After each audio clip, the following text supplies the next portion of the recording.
यदि त्रिभुज A B C में एंगल ए और एंगल बी न्यून कोण हो और कॉस ए बराबर कॉस बी, तो सिद्ध कीजिए एंगल ए बराबर एंगल बी। तो यहाँ पर एंगल ए और एंगल बी न्यून कोण दिया है, मतलब 90 से कम।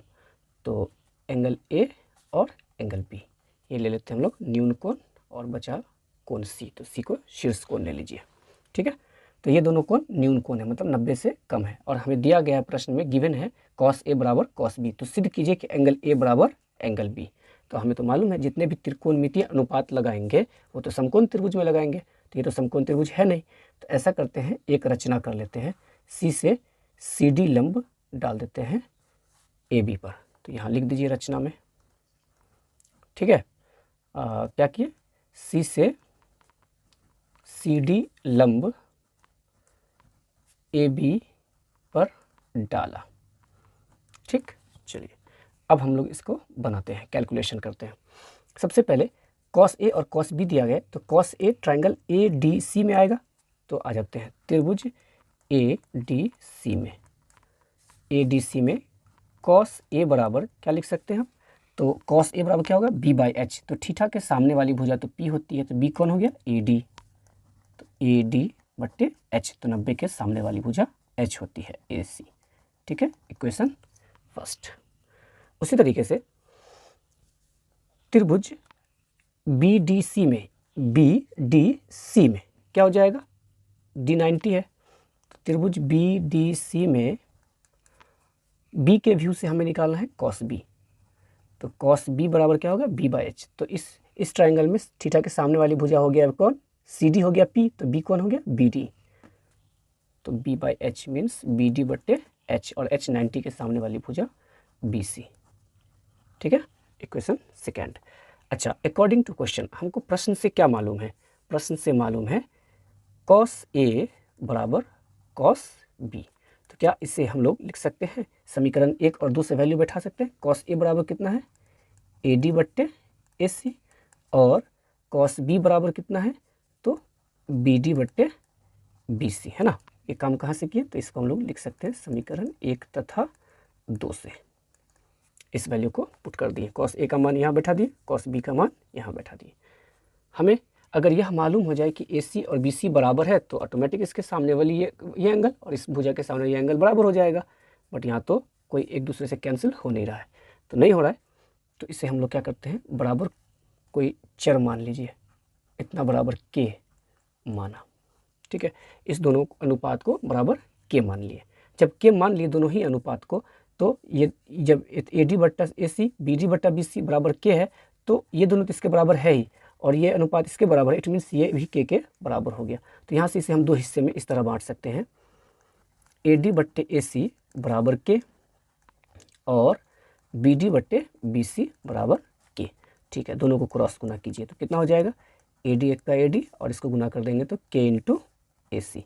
उसी तरीके से जब ये गुना होगा तो क्रॉस गुना क्या हो जाएगा, बी डी एक का बी डी बराबर के इंटू बी सी। ठीक है, इसको इक्वेशन 3 कह लीजिए, इसको इक्वेशन 4 कह लीजिए। ठीक, अच्छा अब क्या करेंगे, अब पाइथागोरस प्रमेय अप्लाई करते हैं इस ट्राइंगल में, ट्राइंगल ए डी सी में, क्योंकि ये सी डी कॉमन है, इस ट्राइंगल में भी आ रहा है और इस ट्राइंगल में भी आ रहा है। ठीक है, तो सी डी निकालते हैं ट्राइंगल ए डी सी में। अब ट्राइंगल ए डी सी में, ए डी सी में हम कह सकते हैं सी डी स्क्वायर बराबर, क्योंकि सी डी लंब है, सी डी क्या है, लंब है। जब ये लंब होगा तो ए सी कर्ण है, तो कर्ण जब भी लंब स्क्वायर बराबर लिखेंगे तो क्या होगा, कर्ण स्क्वायर माइनस आधार स्क्वायर। तो कर्ण है ए सी स्क्वायर, और माइनस आधार क्या है, ए डी स्क्वायर। अच्छा, इसी सी डी का वैल्यू इधर से क्या हो जाएगा, तो सी डी स्क्वायर बराबर B C square minus B D square. तो क्या इस सी डी की जगह पर, इस सी डी की जगह पर सी डी का वैल्यू क्या लिख सकते हैं, सी डी बराबर, ध्यान देखिए, सी डी स्क्वायर बराबर कितना होगा, B C square minus B D square. होगा कि नहीं, बिल्कुल होगा। सी डी स्क्वायर बराबर B C square minus B D square होगा।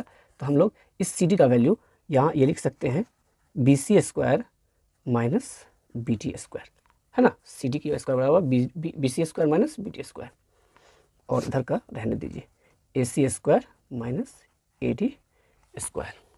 ठीक है, अच्छा अब समीकरण 3 तथा 4 से।